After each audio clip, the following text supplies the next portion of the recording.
حضرت ابو ہریرہ رضی اللہ عنہ سے روایت ہے کہ رسول اللہ صلی اللہ علیہ وآلہ وسلم نے فرمایا، ایک شخص اپنے بھائی کی ملاقات کو ایک دوسرے گاؤں کی طرف گیا۔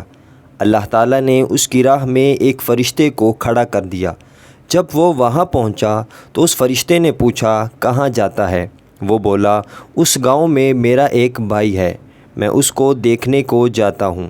فرشتے نے کہا، اس کا تیرے اوپر کوئی احسان ہے جس کو سنبھالنے کے لیے تو اس کے پاس جاتا ہے؟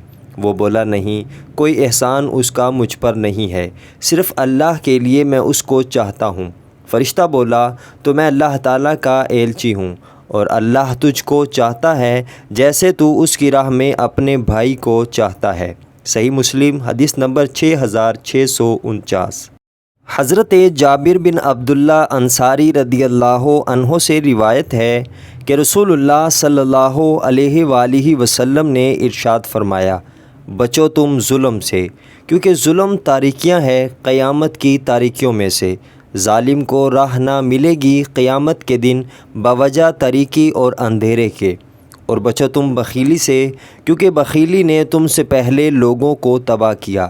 بخیلی کی وجہ سے مال کی طمع ہوئی، انہوں نے خون کیے اور حرام کو حلال کیا۔ صحیح مسلم حدیث نمبر 6576۔